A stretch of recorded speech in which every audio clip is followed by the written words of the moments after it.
दक्षिण मुंबईतल्या 220 क्रमांकाच्या प्रभागात शिवसेना आणि भाजपमध्ये चुरस बघायला मिळते।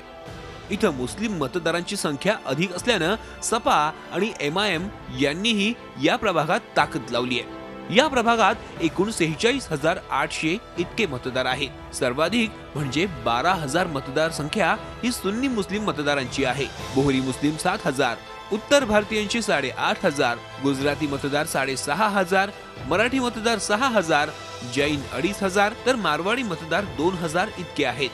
भाजपनं इथं प्रचाराचे प्रवक्ते आणि माजी आमदार अतुल शाह या तगड्या उमेदवाराला मैदानात उतरवलंय।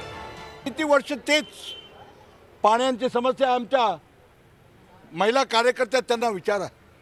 1-1.25 तास पाणी येतं फक्त, त्याला सुधार केला नाही तर मग काय अर्थ महाराष्ट्र राज्य चालवायचा, का अर्थ केंद्राचं राज्य चालवायला। म्हणून जी हाक दिलेली आहे आणि हे अनेक आमच्या इथल्या समस्या आहेत त्याच्यावर मात करू। 3 वेळा नगरसेवक राहिलेले सुरेंद्र बागलकर यांना शिवसेनेनं अतुल शाह यांचा सामना करण्यासाठी मैदानात उतरवलंय। त्यांचा आधीचा प्रभाग महिलांसाठी राखीव झाल्यानं ते या प्रभागातून लढत आहेत। गेल्या 25 वर्षात कुंभारवाड्यांनी आणि या आजूबाजूच्या विभागांनी शिवसेनेचा उमेदवार निवडून दिलेला आहे।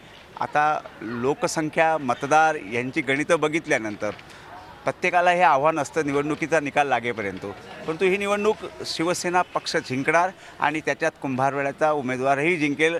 प्रत्येक शिवसैनिक आणि प्रत्येक मतदार हा नगरसेवक होणार याची मला खात्री आहे। काँग्रेसकडून नरेशभाई सेठ, MIM कडून जिशान शेख, सपातून हुजैफा इलेक्ट्रिकवाला तर राष्ट्रवादीतून रमेश खांडके हे उमेदवार या प्रभागातून निवडणूक लढवत आहेत। तसंच आभासे आणि 2 अपक्षही इथून नशीब आजमावतायत। कृष्णात पाटील, झी मीडिया, मुंबई। झी 24 तास रहा एक पाऊल पुढे।